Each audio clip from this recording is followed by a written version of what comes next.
Welcome to Living and Aging with Pride. I'm James Brown, and I've got Kip Paul in the house with me, and we're going to talk about a big house. We're going to talk about affordable living, but before we do that, I want to just tell you, this is the verge of the new year. This is the 31st. We're going to celebrate New Year's 2020, and let me tell you what 2020 means. It means we're going to have a clearer vision to the future and to the past. We're going to take what we've learned about our past and build toward our future. And it's time for all of us to come together. So let's look at 2020 as the vision of the future. Welcome to the show, Kip. Thank you for coming. Short notice, but you got here. Pleasure to be here. Hey, you know, housing seems to be on everybody's mind around the globe. There's not enough housing. Utah seems to have a process that looks like it's growing and developing. Tell me a little bit about what the housing environment is here in Utah. So housing here in Salt Lake City has become very expensive. Rents for residential apartments have increased 40% since 2010. Right. And I think we're just going to continue that trend. It's going to become more and more expensive. Why is that? Is it the cost of materials? Is it the cost of the real estate? What makes the cost of building? Particularly in light of there's a selected group of developers. So they're always buying material. It seems if you're continuing to buy material, you get them at a less cost.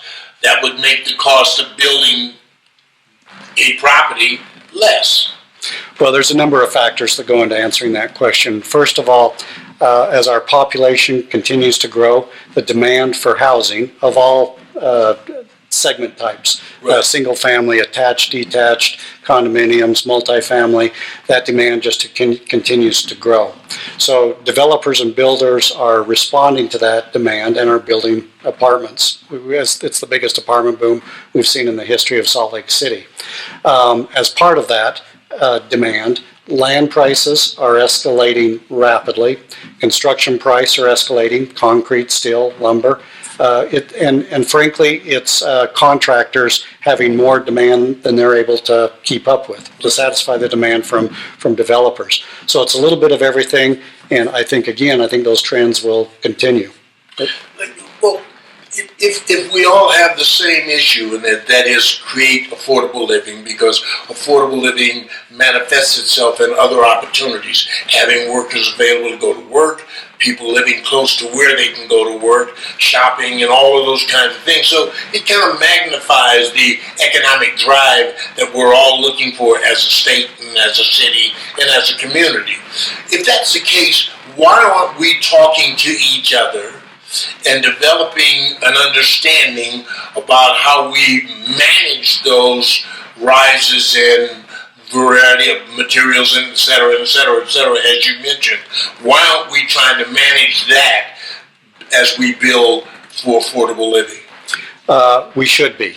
Frankly, I think we need to think much differently than we have in the past. If we just keep doing what we've done the past 20 or 30 years, we're not going to solve the problem. We've got to kind of fall in love with the problem here to find the answers. And the example I would point to, there are some developers that are embracing this, and the best example I've seen is a developer by the name of Chris Parker, who has a development company named Give Development, GIV. GIV, that's what I'm talking about. It's like a song. I'm going to give it to you, baby. I'm going to make this work for you, and that's what he's doing. That's what he's doing. And as part of my day job is I'm vice chairman of investment sales for Cushman & Wakefield in Salt Lake City.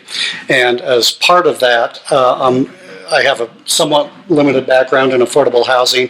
I've worked with the Salt Lake City Housing Authority and the Salt Lake County Housing Authority for approximately 20 years. And I'm also currently on the Olin Walker Low Income Housing Loan Fund Board of Directors. And as part of that, we provide 0 to low interest rate loans to developers who, as part of their apartment development projects, provide affordable units at reduced rental rates. And that's how I first became aware of Chris Parker through Give Development. And one of the projects that we provided him some funding on is what he has named Project Open. And this is a roughly 150 unit apartment complex that he built over on roughly 500 West and about 300 North. This is a different project. That's a different project. That's a different project. This is his, I'm going to call it prototype number one. Right. He also owns the land right next door to build the next prototype, version number two. Right. And Chris starts, he called me up and he said, I'd like you to come down and see what we've done here in this project while it was under construction so that you can be aware of it, and I want you to tell all of the other developers what we're doing here. Now that's very unique that he's open, hence maybe that's the name, Project Open. Everybody's got a good idea, they want to keep it. Most developers, they find something magic, something unique, they're going to try to keep it to themselves. Chris is saying, to solve our bigger problems here, we need to share this with the whole world. So I went down to tour the project with him, and he starts with the basic concept of that studies have shown that once you make $75,000 or more, Right. your level of happiness does not increase from there. Okay, and sure, that's easy to say. We all, for all of us, more money is better than less money, but your relative level of happiness doesn't change. What he's trying to prove out and affect is that why can't we lower that $75,000 number down to $40,000 plus or minus? And so he's trying to enable people to get to a plateau emotionally and spiritually that will balance out economically so they can afford things, because we shift our emotions when it comes to how am I going to feed my children, what am I going to do about the medical bills and all of those kinds of things. Exactly. So as part of his, as we toured the units, several interesting things. Number one, none of them have private balconies. They have common group areas that are the equivalent of larger balconies. And what that does is it forces people to leave their unit, go down to a communal space. That forces them to meet their neighbors, interact with them, and that's part of what builds that social interaction. And again, his studies have shown that when you have a sense of community, it goes to the having a nice life type of equation. There are some other physical things in terms from a construction standpoint.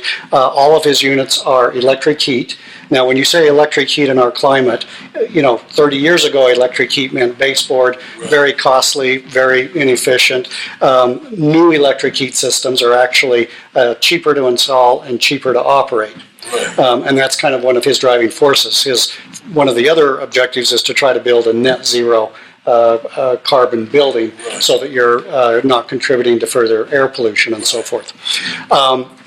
The parking structure that was built as part of this complex is the first one in the state to have all of the stalls wired for electric charging stations. Now, clearly there's not that much demand at the moment, but it's looking forward. It's planning for the future. So if the building should have a 50 to 70 year lifespan, if you're building it to last, and so you want to have all those adaptations in place so you don't have to go rewire things and reconstruct things later to meet the need. Exactly.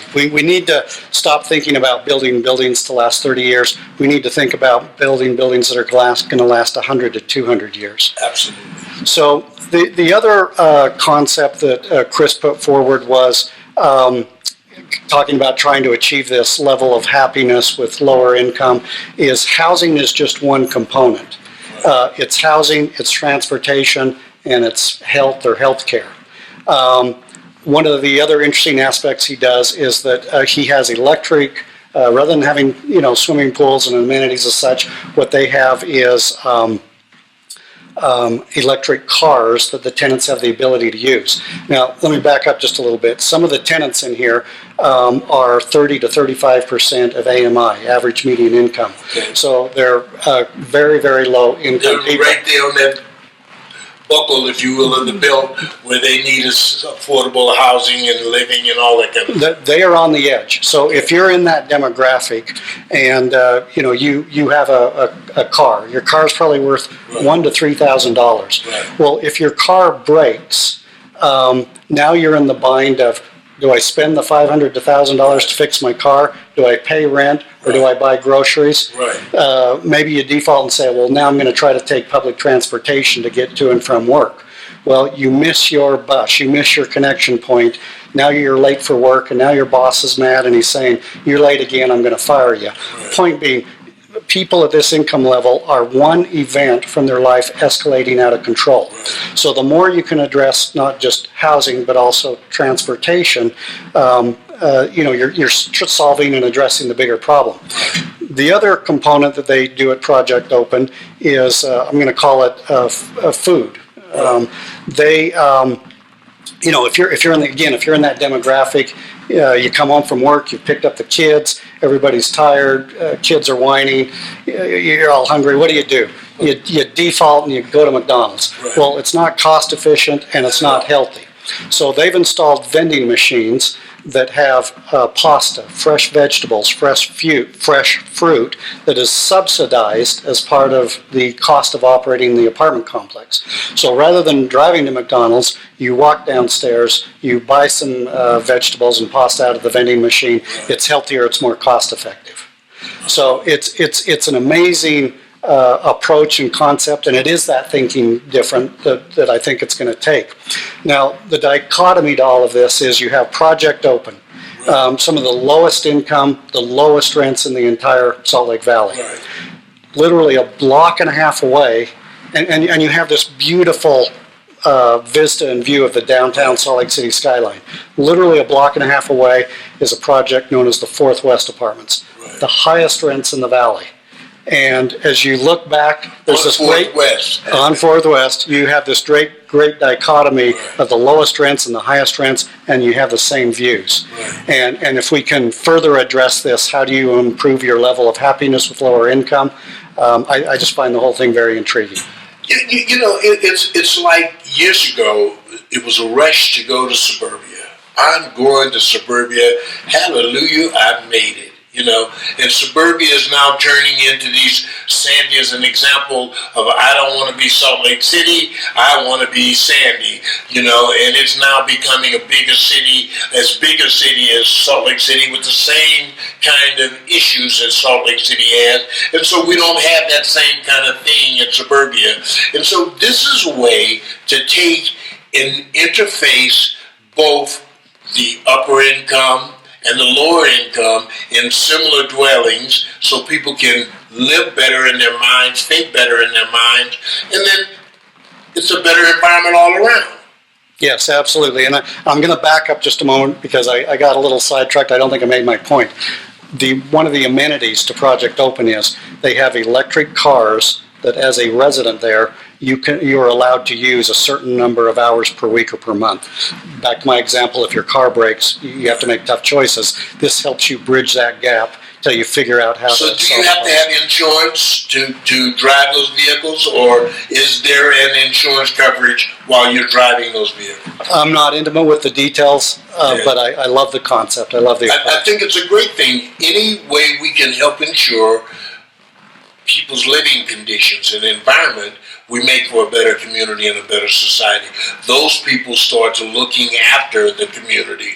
There are less chances for crime to seep in through the back door because nobody wants to be disruptive to their living circumstance. So we watch out for one another. When you and I were growing up, the greatest thing we had in our neighborhoods was we had the paper routes. We had the local bakeries and the local grocery stores and the service stations where they did everything on your car. So we knew everybody in the neighborhood. Consequently, we watched it, we took care of it.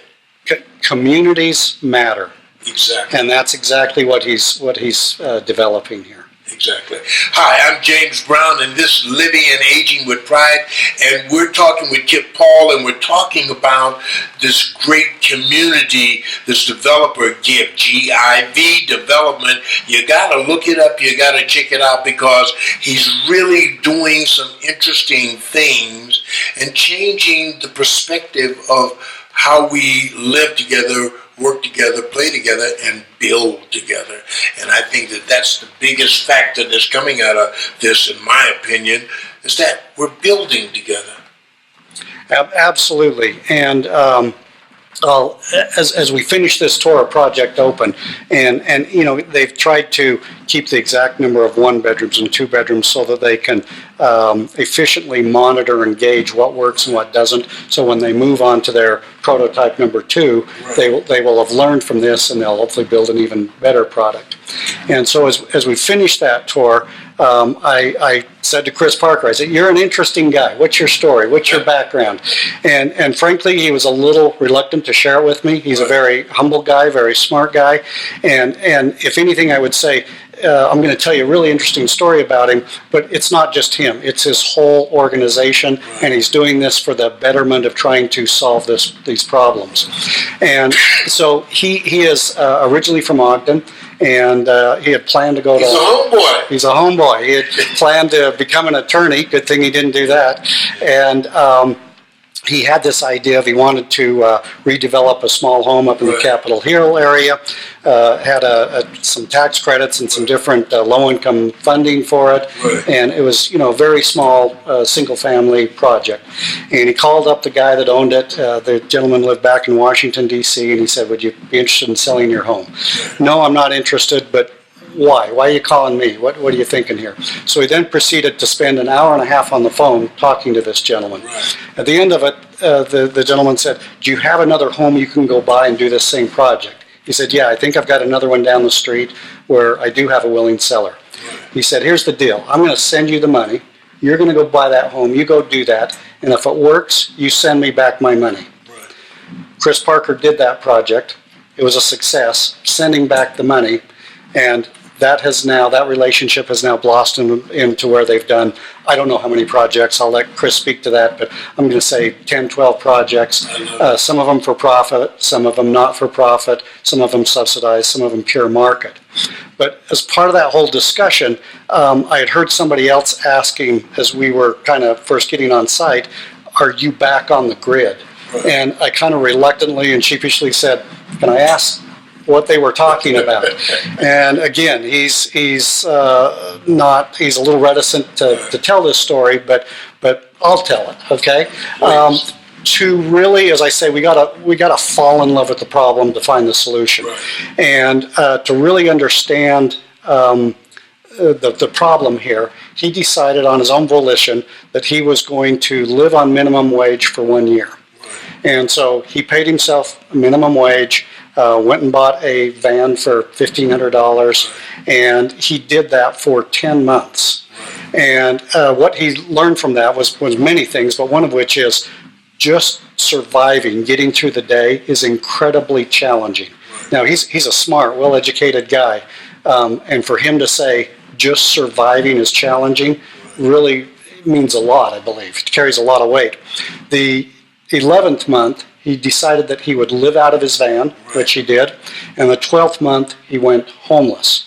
And he's got some great, amazing stories about all of that.